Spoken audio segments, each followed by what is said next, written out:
मोक्षमार्गस्य नेतारम् भेत्तारं कर्मभूभृताम् ज्ञातारं विश्वतत्त्वानां वन्दे तद्गुणलब्धये वन्दे तद्गुणलब्धये मोक्षमार्ग के नेता एवं कर्म पर्वतों के भेदक और विश्व के सब तत्वों के ज्ञायक चेतन संवेदक सद्गुण आप समान प्राप्त हो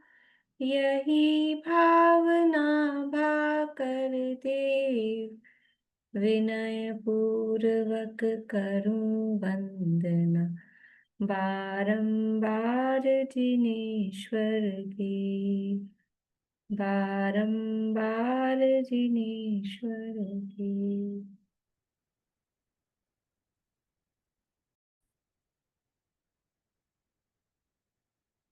तत्वार्थ सूत्र नामक के महाशास्त्र है आचार्य उमा स्वामी देव द्वारा रचित। इसके अंतर्गत इसका 5वां अध्याय हमारा चल रहा है, जिसमें अजीब द्रव्यों का वर्णन यहाँ पर किया गया है। 5 द्रव्य अजीब हैं। कौन कौन से हैं 5 द्रव्य अजीब?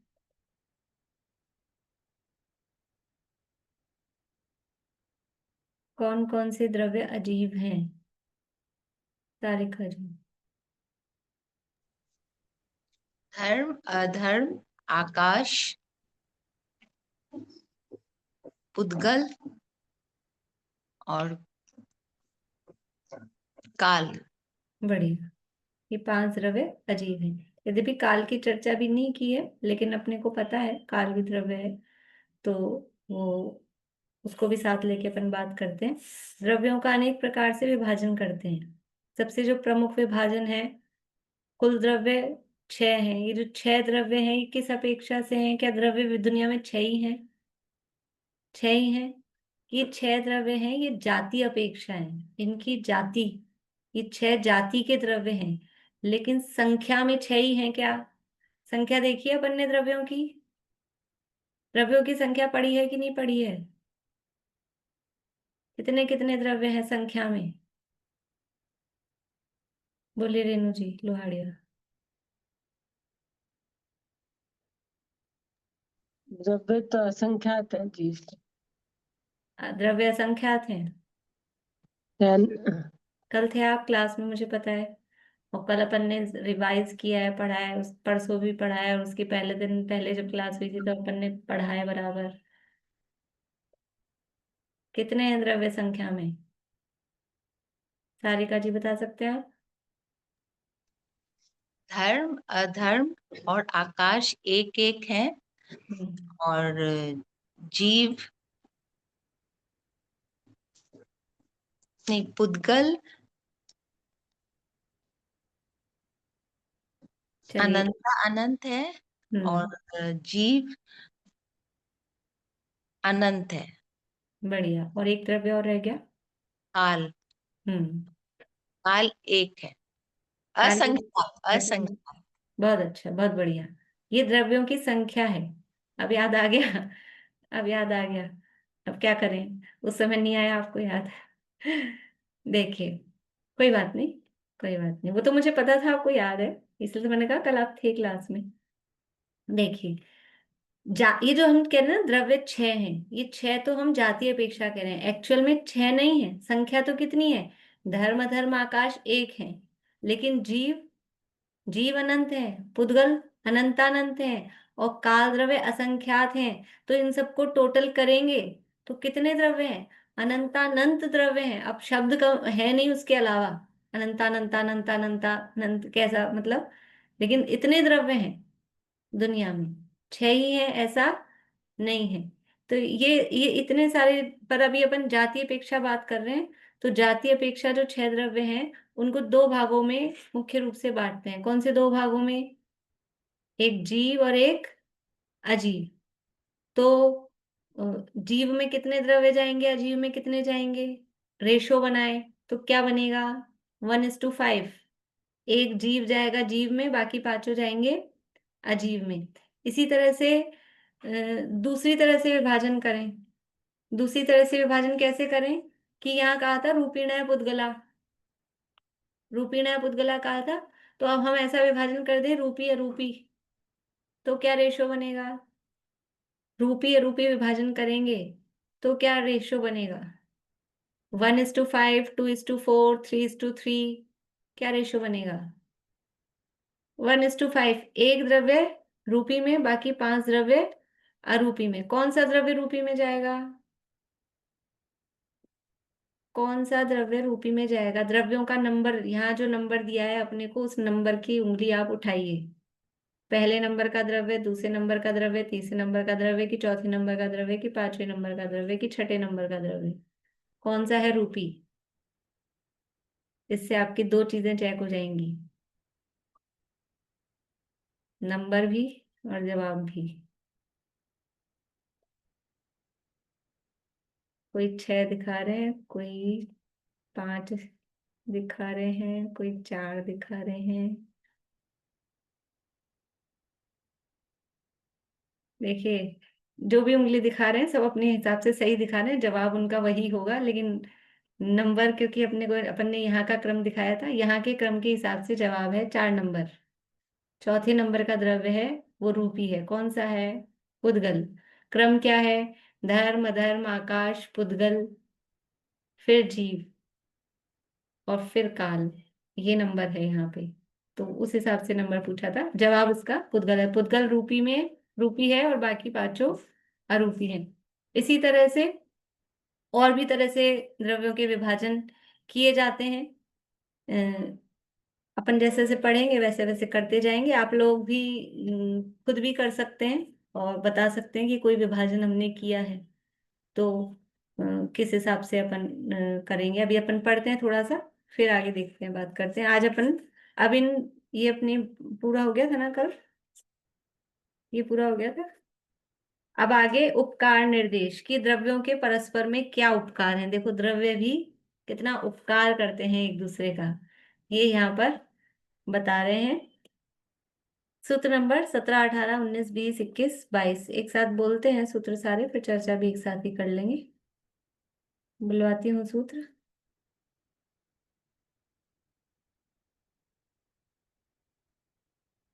बोलिएगा सूत्र पीछे सरिता जी। गति स्थित्युपग्रहौ धर्माधर्मयोरुपकारः। गति स्थित्युपग्रहो धर्माधर्मयोरुपकारः। गति स्थित्युपग्रहौ धर्माधर्मयोरुपकारः। गति स्थित्युपग्रहो धर्माधर्मयोरुपकारः। बढ़िया। आगे बोलेंगे अनीता जी। आकाशस्यावगाह। आकाशस्य वगाः। आकाशस्यावगाह। आकाशस्य अवगाः। हम्म आगे रूपम जी। शरीर वांग मनः प्राणापानः पुद्गलानाम्। शरीर वाङ्मनः प्राणापानः पुद्गलानाम्। शरीर वांग मनः प्राणापानः पुद्गलानाम्। शरीर वाङ्मनः प्राणापानानां पुद्गलानाम्। सुख दुख जीवित मरणोपग्रहाश्च। स्वाति जी। सुख दुख जीवित मरणोपग्रहाश्च। सुख दुख जीवित मरणोपग्रहाश्च। सुख दुख जीवित मरणोपग्रहाश्च।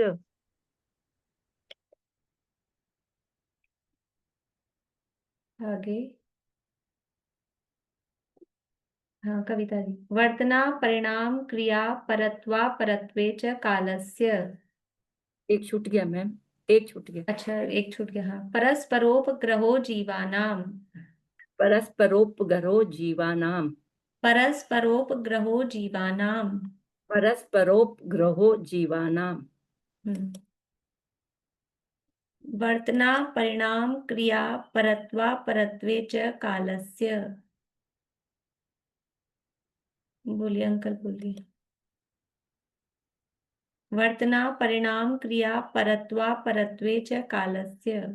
वर्तना परिणाम क्रिया परत्वा परत्वे च कालस्य। वर्तना परिणाम क्रिया परत्वा परत्वे च कालस्य। वर्तना परिणाम क्रिया परत्वा परत्वे च कालस्य। देखिए, अब यहाँ हेडिंग क्या दिया है? द्रव्यों के परस्पर उपकार को निर्देश करते हैं, मतलब बताते हैं। लेकिन उपकार का अर्थ क्या है? उपकार का मतलब है यहाँ पर निमित्त होना, द्रव्यों की परस्पर निमित्तता को यहाँ पर बता रहे हैं। देखिए, पहले इसका उपकार शब्द का अर्थ यहाँ पर अपन यहाँ से पढ़ते हैं। पीछे निकालिए पेज नंबर 214, 214 नंबर पेज। देखिए यहाँ क्या कह रहे हैं।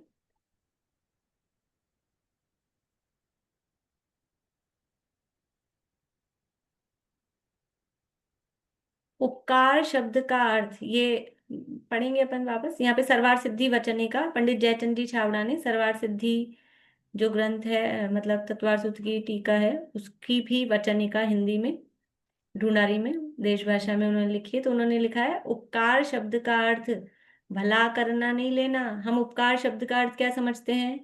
उपकार यानी भलाई, भलाई, भलाई, उसी अर्थ में हम लेते हैं। लेकिन यहाँ उपकार शब्द का अर्थ भला करना नहीं लेना है।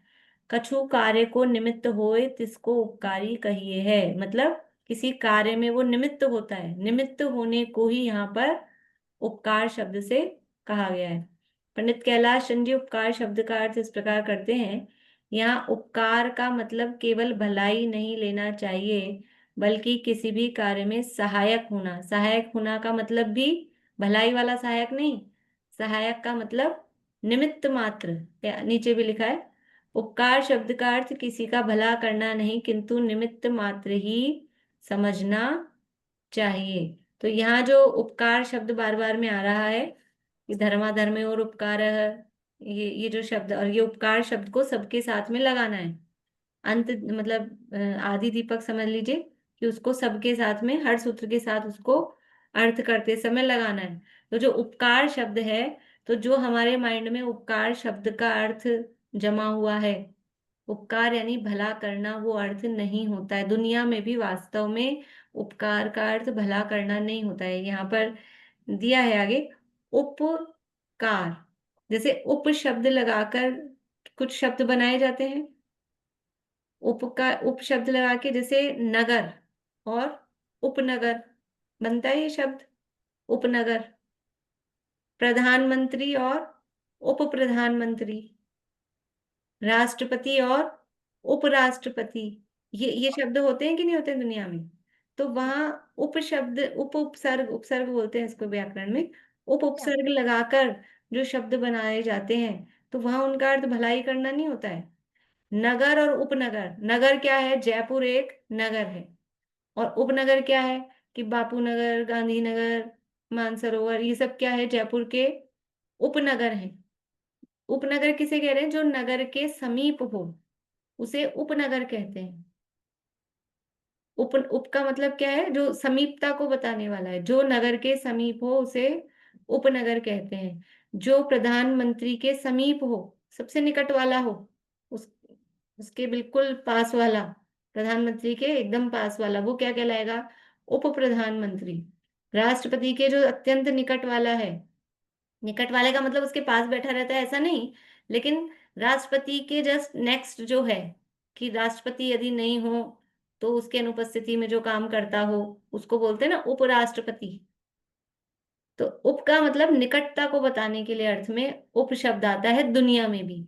उपकार तो वहां पर भी भलाई नहीं। तो जो उपकार कह रहे हैं मतलब कार, कार यानी कार्य, और कार्य के उप यानी नजदीक में जो हो, निकट में जो हो, उसका नाम उपकार है। तो कार्य के निकट में कौन होगा? कि उसका जो बिल्कुल क्लोजेस्ट जो उसका निमित्त होता है वो उसके निकट में होता है।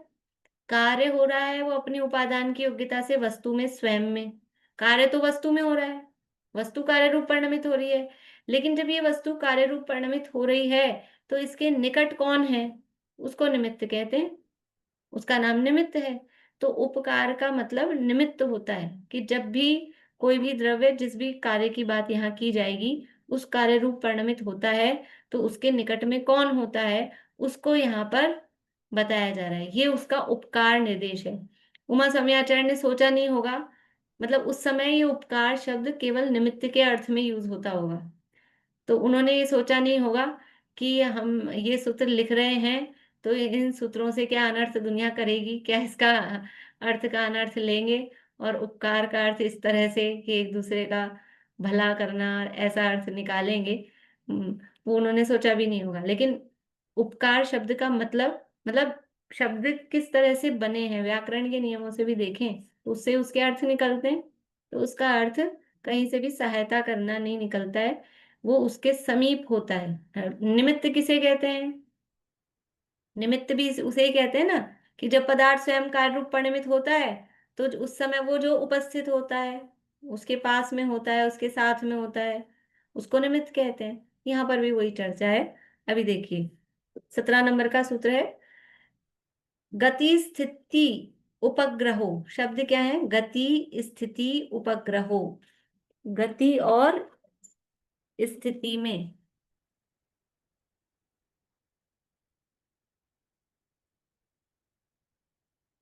शब्द क्या लिखे हैं यहाँ पे, गति तो है ही, स्थिति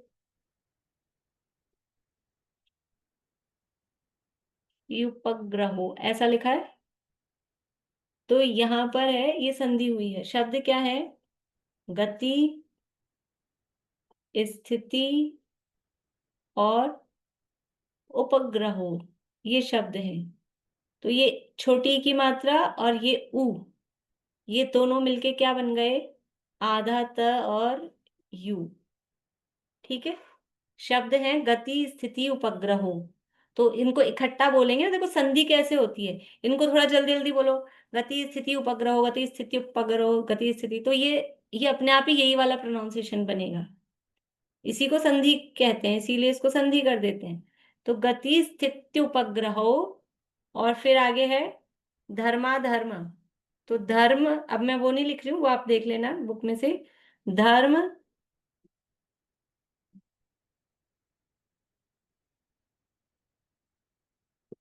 धर्म अधर्मयोः,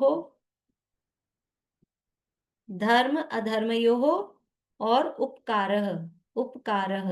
ठीक है, तो ये धर्म और ये जुड़ के धर्मा बन गया, धर्मा। अधर्मयो, और ये विसर्ग है, विसर्ग है, तो इस विसर्ग का बन गया र, और ऊ की मात्रा र पे लग गई तो रूपकारः, रूपकारः। ठीक है, रूपकारः दिख रहा है, धर्मा धर्मयोर रूपकारः। र म ऊ की मात्रा, तो ये विसर्ग का बन गया र और ऊ की मात्रा र पर लग गई, तो धर्मा धर्मयोर उपकारः। ठीक है, गति स्थिति उपग्रहो धर्मा धर्मयोर उपकारः। तो गति और स्थिति, उपग्रहो यानी अनुक्रम से, क्रमशः। अर्थ क्या बनेगा, गति और स्थिति, उपग्रहों का मतलब है क्रम से, क्रमशः, अनुक्रम से, धर्म और अधर्म के उपकार हैं। गति और स्थिति, तो गति और स्थिति धर्म और अधर्म के उपकार है। तो क्रम से लगाना, गति धर्म द्रव्य का उपकार है, स्थिति अधर्म द्रव्य का उपकार है। ठीक है, ये बात जो अपने को पता ही है, हम परिभाषा ही उस तरह से बनाते हैं कि जो किसे कहते हैं धर्म द्रव्य और अधर्म द्रव्य। कल अपन ने परिभाषाएं भी देखी थी, एक बार बताइए, धर्म द्रव्य किसे कहते हैं, परिभाषा।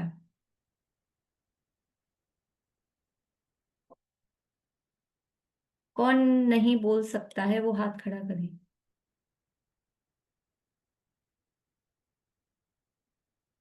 अर्चना जी हाथ खड़ा कर रहे हैं।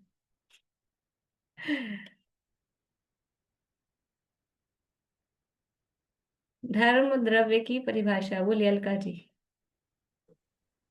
किसी का भी जो याद करना नहीं है, मतलब सब जो बोल दूसरे सकते हैं। द्रव्यों को चलने में सहायक है वो उसे धर्म द्रव्य कहते हैं। फिर से बोलिए, थोड़ा सा आवाज समझ नहीं आई शुरू की।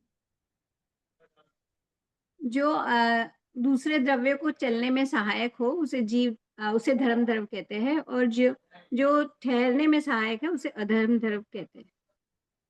क्या इनकी परिभाषा एकदम एक्यूरेट है? आपकी परिभाषा में हम दोष लगा सकते हैं, दोष निकाल सकते हैं। किसे कहते हैं धर्म और अधर्म द्रव्य? निशा जी। धर्म द्रव्य तो जो स्वयं चलते हुए जीव व पुद्गल को चलने में जो निमित्त व सहायक होता है वह तो धर्म द्रव्य है। और अधर्म द्रव्य गमन पूर्वक रुकते हुए जीव व पुद्गल को रुकने में निमित्त होता है, वह अधर्म द्रव्य है। बहुत अच्छा, बहुत बढ़िया, बहुत अच्छा बोला। देखिए आपने कहा है जो द्रव्यों को, अब द्रव्यों को मतलब कौन कौन से द्रव्यों को? धर्म अधर्म को भी, आकाश को भी, काल को भी चलने में सहायक होता है। तो ऐसा नहीं, कुछ लोग जो फ्लो में ऐसा बोलते हैं जो सभी द्रव्यों के चलने में सहायक हो। तो सब द्रव्य चलते हैं क्या? सब द्रव्य चलते हैं क्या? तो जीव और पुद्गल, और कुछ ऐसे कि जो चलाने में सहायक हो। किसको? स्वयं चलते हुए जीव और पुद्गलों को जो चलने में सहायक होता है। चलने में सहायक होता है मतलब वहां भी सहायक शब्द ले रहे हैं ना, तो उसका अर्थ क्या ले रहे हैं? निमित्त होता है, उंगली पकड़ के नहीं चलाता है, निमित्त होता है, उसे धर्म द्रव्य कहते हैं। और गमन पूर्वक जो द्रव्य रुकते हैं, जीव और पुद्गल रुकते हैं, उनके रुकने में जो द्रव्य निमित्त होता है उसे अधर्म द्रव्य कहते हैं। तो अब धर्म द्रव्य का निमित्तपना क्या है? गति। गति में निमित्त होना वो धर्म द्रव्य का निमित्तपना है, उपकार है।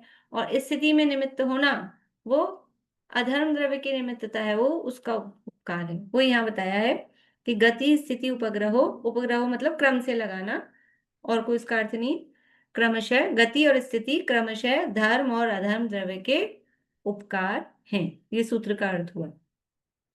आकाशस्य अवगाह, आकाशस्य यानी आकाश का अवगाह। तो क्या अवगाह? ऊपर से लगाना, आकाशस्य अवगाह उपकार है। आकाश का उपकार या आकाश की निमित्तता क्या है? अवगाहन देना। आकाश द्रव्य किसे कहते हैं?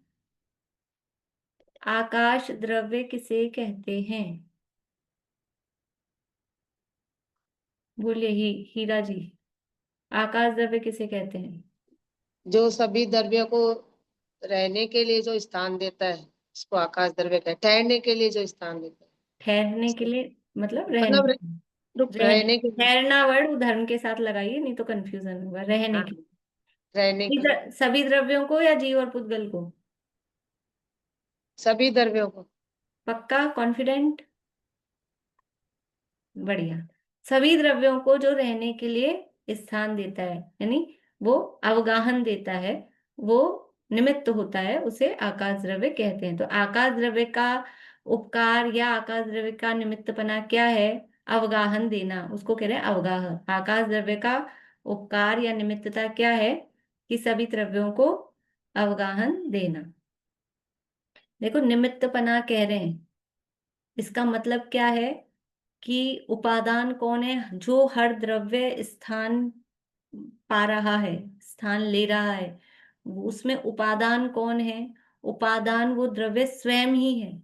मतलब हर द्रव्य में अवगाहन लेने की शक्ति, अवगाहनत्व नाम का गुण हर द्रव्य में खुद का खुद होता है, और वो अपने अवगाहनत्व गुण के कारण स्थान लेता है। लेकिन अब उसमें निमित्त कौन होता है? तो निमित्त उसमें आकाश द्रव्य होता है। आगे, शरीर वांग मनः प्राणापानः पुद्गलानाम। अब पुद्गल द्रव्य की निमित्तता किसमें है? पुद्गल द्रव्य किसमें निमित्त होता है वो यहाँ बता रहे हैं। शरीर यानी शरीर, वांग यानी वचन, मन यानी मन। शरीर, वचन और मन। प्राणापानः, प्राण और अपान दो शब्द हैं। प्राणापान, प्राण अपाना, तो प्राणापान दो शब्द से मिला है। प्राण और अपान, प्राण कहते हैं वायु को बाहर छोड़ना, वो प्राण, और अपान यानी वायु को अंदर लेना। तो जो श्वासोच्छ्वास मतलब श्वास छोड़ना और लेना, ये जो काम हम कर रहे हैं उसको बोलते हैं प्राणापान। ठीक है, श्वासोच्छ्वास बोलते हैं, उच्छ्वास बोलते हैं, प्राणापान बोलते हैं। तो ये 4 चीजें बता रहे हैं, ये पुद्गला नाम पुद्गल के निमित्त से होती है। क्या क्या? शरीर मिल रहा है, शरीर हो रहा है, वचन, मन, और ये जो श्वासोच्छ्वास है, ये सब पुद्गल द्रव्य के उपकार हैं। यानी जीवों को शरीर मिल रहा है, वचन हो रहे हैं, इसका मतलब क्या है? ये सब पौद्गलिक हैं। शरीर कैसा है? शरीर जड़। देखो, अगर ये चेतन होता तो निमित्तता कैसे बताते? फिर तो उपादान ही हो गया, फिर निमित्त बना थोड़ी ना रहता। पुद्गल की निमित्तता है, मतलब पुद्गल के निमित्त से हो रहे हैं, मतलब पौद्गलिक हैं। ठीक है ना? जीव में ये शरीर बना, शरीर खुद पौद्गलिक है। वचन, भाषा, वो क्या है? भाषा क्या है? जीव की पर्याय है, ये पुद्गल की पर्याय है। ये पुद्गल की पर्याय है। भाषा, जो शब्द निकल रहे हैं, ये पौद्गलिक हैं। तो वचन और मन, ये मन के जो विचार हैं, ये सब भी क्या हैं? ये कहते तो हैं मन के विचार जीव में हो रहे हैं, लेकिन ये मन के विचार पौद्गलिक हैं। ये किससे भी पता लगता है कि मन के विचार मनःपरे ज्ञान का विषय बनते हैं। बनते हैं कि नहीं बनते हैं? मनःपरे ज्ञान का विषय क्या है? कि जो भावलिंगी मुनिराज दूसरे के मन में स्थित पदार्थों को जानते हैं, है ना? और मनःपरे ज्ञान दूसरे के मन की बात को जानता है। और अगर द्रव्यों में से देखा जाए तो कौन से द्रव्य को जानता है मनःपरे ज्ञान? 6 द्रव्यों में से कौन से द्रव्य को जानता है? 1 number, 2 number, 3 number, 4 number, 5 number, 6 number? कौन से नंबर वाले द्रव्य को जानता है? बढ़िया, 4 नंबर पुद्गल द्रव्य को, है ना? रूपीषु अवधे तदनंत भागे मनःपरे से, ये अपन विषय पढ़ के आए हैं। तो मनःपरे ज्ञान मन के विचारों को विषय बना रहा है, और मनःपरे ज्ञान रूपी द्रव्य को विषय बना रहा है। इसका मतलब क्या है? जो मन के विचार हैं वो रूपी है। समझ में आई बात? वो यहाँ कह रहे हैं ये मन भी क्या है? द्रव्य मन तो है ही पौद्गलिक, द्रव्य मन तो टोटली पौद्गलिक है ही है, लेकिन जो मन के विचार हैं वो भी पुद्गल की निमित्तता से, द्रव्य मन के निमित्त से होते हैं। तो वो भी यहाँ पर पुद्गल के निमित्त से होने वाले पौद्गलिक कहे जा रहे हैं। और ये जो प्राणापान, श्वासोच्छ्वास है, ये सब पुद्गल द्रव्य के उपकार हैं। किसके लिए उपकार हैं? किसके लिए निमित्त बन रहे हैं? जीव के लिए। ठीक है। और क्या निमित्त बना है पुद्गल का? और भी कुछ निमित्त थे, पुद्गल के लिए 2 सूत्र बना दिए। इतना उपकार यानी इतना निमित्त पुद्गल होता है। आगे, सुख दुख जीवित मरण उपग्रहाश्च, बस लास्ट में है संधि। सुख दुख जीवित और मरणोपग्रहाश्च है, तो मरण और उपग्रह, उपग्रह च, उपग्रह च। तो सुख में, दुख में, जीवन में और मरण में, ये इसमें भी उपग्रह यानी निमित्त होता है। और च शब्द जो दिया है, देखिए यहाँ कैसी है ये संधि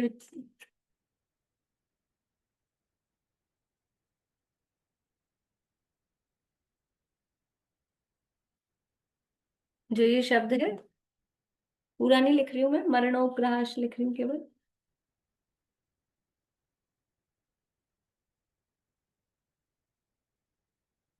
तो यहाँ क्या है? मरण, उपग्रह और च। तो ये मरण और ऊ का मिलके तो बन गया मरणो, और ये जो विसर्ग था इसका बन गया च। ठीक। तो ये च नहीं, सॉरी, श, आधा श। तो मरण में, सुख दुख जीवन और मरण में उपग्रह यानी निमित्त है। और च, ये जो च शब्द दिया है, तो अभी तक ये जो बता रहे थे, शरीर वांग मन प्राणापाना, सुख दुख जीवित मरण, इन सब में निमित्तता है। किसके प्रति है ये सब? ये सब तो जीव के प्रति पुद्गल की निमित्तता है। सुख में, दुख में, जीवन में, मरण में, शरीर में, वचन में, श्वासोश्वास में, ये सब जीव के प्रति पुद्गल की निमित्तता है। लेकिन च शब्द से कह रहे हैं कि पुद्गल भी पुद्गलों में परस्पर में निमित्त होते हैं। पुद्गल आपस में एक दूसरे में निमित्त होते हैं कि नहीं होते हैं? अभी ये पुद्गल है और ये पुद्गल है, अब इसकी ये जो अवस्था हो रही है, तो ये एक दूसरे के लिए निमित्त हो रहे हैं? तो पुद्गलों में भी आपस में निमित्तपना होता है, तो उसके लिए यहाँ पर ये च शब्द दिया है कि पुद्गल का पुद्गल के प्रति भी उपकार होता है। ठीक है, आगे परस्परोपग्रहो जीवानाम, जीवानाम यानी जीवों का। ये तो अभी धर्म द्रव्य का बताया, अधर्म द्रव्य का बताया, आकाश का बताया, पुद्गल का बताया। अब जीवों का क्या उपकार है, तो जीवों के लिए कह रहे हैं परस्परों में एक दूसरे के लिए निमित्त होना, ये जीवों का उपकार या निमित्तपना है कि जीव एक दूसरे के लिए परस्पर में निमित्त होते हैं। देखो इस सूत्र को जैन धर्म क्या स्लोगन बना के सुना, ये सुना है कि नहीं सूत्र आप लोगों ने कहीं?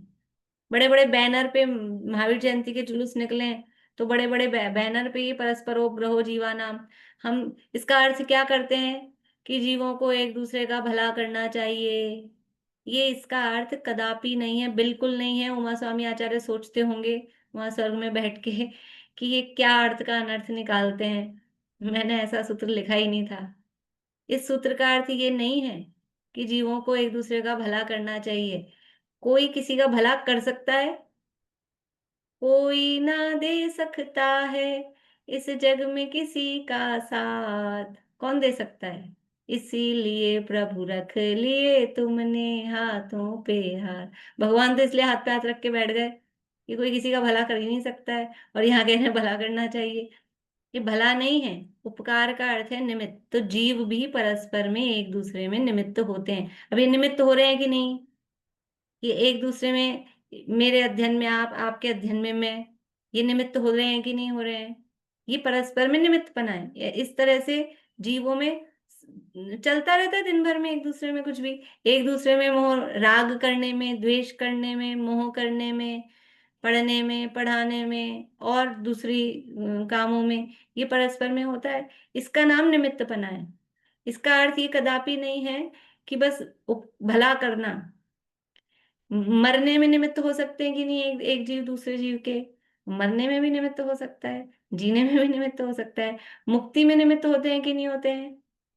वेद शास्त्र गुरु हैं, वो मुक्ति में निमित्त है। संसार में निमित्त हो सकते हैं कि नहीं हो सकते हैं? कुगुरु जन्म जल उपल नाव, वो कुगुरु आदि हैं, वो संसार में निमित्त हो सकते हैं। तो ऐसा ये परस्पर में ये उपकार है। वो कुगुरु उपकार करते हैं, उपकार करते हैं, उपकार करते हैं, हाँ उपकार करते हैं। वो निमित्त होते हैं, संसार में डूबने में निमित्त होते हैं। तो उपकार का मतलब निमित्त होना, इतना यहाँ पर लगाना है।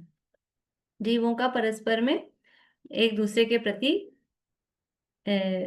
निमित्त, परस्पर में एक दूसरे के प्रति निमित्तपना होता है। ठीक है, देखिए सूत्र सूत्र के अर्थ कर रहे हैं अपन, फिर बाकी खुलासा और यहाँ आगे किया है उसको पढ़ेंगे अपन, तब और चर्चा करेंगे। अब कौन सा द्रव्य रह गया? धर्म हो गया, अधर्म हो गया, पुद्गल हो गया, जीव हो गया। धर्म अधर्म आकाश पुद्गल और जीव। अब देखो काल का नाम अभी तक नहीं लिया था। अब काल जब उपकार बता रहे हैं तो गिनाया तो है ही नहीं द्रव्य, और यहाँ पर वर्तना परिणाम क्रिया परत्वा परत्वे च कालस्य। तो क्योंकि पता है, सबको पता है कि काल भी द्रव्य है, वहां वहां काल को क्यों नहीं गिनाया? जब शुरू में सूत्र बताए थे तब काल को क्यों नहीं गिनाया? क्योंकि वहां पर अस्थिकाय की अपेक्षा बात की थी। बहुत अच्छा, क्योंकि वहां अस्थिकायों का निरूपण कर रहे थे। अजीव काया, पहला ही शब्द क्या दिया है? काया। अजीव काया, धर्मा धर्माकाश पुद्गला, तो अजीव और कायवान द्रव्यों को बताया। फिर जीवाश्च, जीव भी कायवान है, तो इसलिए काल का नाम वहां पर नहीं आया। लेकिन काल भी द्रव्य तो है ही, भले ही काय नहीं हो, लेकिन अजीव भी है और द्रव्य भी है, तो उपकारों में उसको यहाँ साथ में ले लिया। काल द्रव्य के क्या उपकार हैं, मतलब काल द्रव्य किसमें निमित्त होता है, तो उसका यहाँ बता रहे हैं। वर्तना में, परिणाम में, क्रिया में, परत्व और अपरत्व, 5 चीजें बता रहे हैं। वर्तना, परिणाम, क्रिया, परत्व और अपरत्व, इनमें काल द्रव्य का निमित्तपना होता है। ये सब काल द्रव्य के का सभी द्रव्यों के प्रति उपकार है, अर्थात उसमें निमित्तपना है। अब इनकी चर्चा इन शब्दों के भी अर्थ विशेष वो आगे अपन देखेंगे, थोड़ा सा पढ़ते हैं जितना होता है। किसी को कुछ पूछना है अभी यहाँ तक?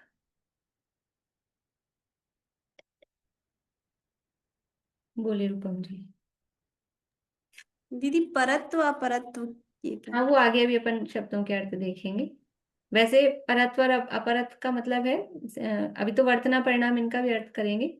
परत्व का मतलब होता है जो टाइम से लेना है, टाइम में से जो बड़ा है, अपरत्व यानी जो छोटा है। जैसे कि मान लीजिए 2 बहनें हैं आप लोग, तो आप बड़ी हो कि छोटी, तो ये कैसे कह पा रहे हैं कि जो पहले हुआ उसको बोलेंगे परत्व, वो बड़ा है। जो बाद में हुआ उसको बोलेंगे अपरत्व। यहाँ साइज वगैरह से नहीं, काल की बात चल रही है ना। कोई चीज है अपन खरीद के लाए हैं, तो जो 5 दिन पहले खरीद के लाए वो पुरानी, जो आज खरीद के लाए वो नई। तो ये परत्वा परत्व, ये हम कैसे कर पाते हैं? ये नई है, ये पुरानी है, ये बड़ा है, ये छोटा है, ये बड़ा भाई छोटा भाई, देवरानी जेठानी, ये सब किसके आधार पे कर पाते हैं?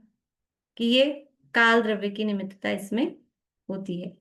और भी अभी शब्दों के अर्थ भी कर रहे हैं, बोलिए सुमन जी। मतलब बहुत सिली क्वेश्चन है कि वो काल को जैसे काय पहले नहीं लिया क्योंकि वो बहुप्रदेशी कायवान नहीं है, और एक तरफ बोलते हैं कि काल असंख्यात प्रदेशी है। असंख्यात बात प्रदेशी नहीं है, असंख्यात नंबर संख्या है, प्रदेश तो एक ही है। संख्या।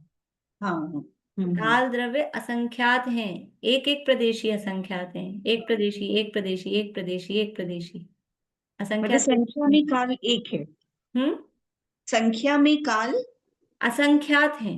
असंख्यात है। संख्यात में काल द्रव्य असंख्यात हैं। हाँ, और काल जो प्रदेश द्रव्य उसके है, एक कालाणु का एक प्रदेश, एक हाँ, कालाणु। प्रदेश एक है। अच्छा पर अच्छा। जैसे पुद्गल को, बात चल गई तो कर लेते हैं बात। जैसे पुद्गल को हमने संख्यात असंख्यात अनंत प्रदेशी भी कहा, यद्यपि एक्चुअल में पुद्गल, निश्चय से पुद्गल जो द्रव्य है वो कितने प्रदेशी होता है? एक प्रदेशी होता है, क्योंकि निश्चय पुद्गल द्रव्य वो परमाणु होता है, और परमाणु एक प्रदेशी होता है। तो यद्यपि हमने वो एक प्रदेशी होता है पुद्गल, लेकिन फिर भी उसको क्या कहा? संख्यात असंख्यात और अनंत प्रदेशी भी पुद्गल होता है। तो ऐसे ही काल द्रव्य भी एक प्रदेशी होता है निश्चय से, फिर उसको क्यों नहीं कहा कि वो भी संख्यात असंख्यात अनंत प्रदेशी होता है? उसको क्यों नहीं कहा? सोचा आप लोगों ने? अब आज सैटरडे हो गया, नहीं तो मैं सोच के आने को कहती है, 5 दिन तक तो आप भूल ही जाओगे सब। बोलिए बबीता जी। वो आपस में मिलते नहीं है, रत्नों की राशि के समान होते हैं, स्कंद नहीं बनते हैं, बहुत अच्छा, सिंगल मतलब। बहुत अच्छा। क्योंकि काल द्रव्य में, कालाणुओं में स्कंद बनने की क्या योग्यता नहीं होती है। पुद्गल के परमाणुओं में आपस में जुड़कर स्कंद बनने की योग्यता होती है, इसलिए वो संख्यात असंख्यात अनंत प्रदेशी भी हो जाता है। पर जो कालाणु है, उन कालाणुओं में स्कंद बनने की योग्यता नहीं होती। स्कंद कैसे बनता है वो भी आगे इसी अधिकार अध्याय में आएगा। स्कंद बनता है स्निग्ध रुक्षत्वाद बंध, स्निग्ध और रुक्ष गुण के कारण। और स्निग्ध और रुक्ष गुण वो कौन से द्रव्य में होता है? कौन से गुण की पर्याय है स्निग्धता और रुक्षता? वो है किसकी? स्पर्श गुण की। कौन सा द्रव्य है स्पर्श गुण जिसमें होता है? उद्गल द्रव्य। काल में स्पर्श द्रव्य स्पर्श गुण नहीं होता, उसमें स्निग्धता रुक्षता नहीं होती, इसलिए वो आपस में जुड़ के स्कंध नहीं बनते। इसलिए कालाणु एक प्रदेशी होता है, कालाणु बोलते हैं उसको। काल द्रव्य एक प्रदेशी है, लेकिन संख्या में असंख्यात होते हैं। एक बार शरीरवान मन प्राणापान का एक वो बार वो सभी की चर्चा भी करेंगे। अभी केवल अपन ने सूत्र के शब्द अर्थ किए थे, विशेष खुलासा आगे क्योंकि अपन पढ़ेंगे तो वो पढ़ते समय आएगा ही, इसलिए मैंने सोचा रिपीटेशन होगा। तो विशेष चर्चा अभी अभी नहीं की है, इसीलिए मैं पढ़ना चाह रही थी आगे। देखिए, सभी की चर्चा भी विशेष करेंगे।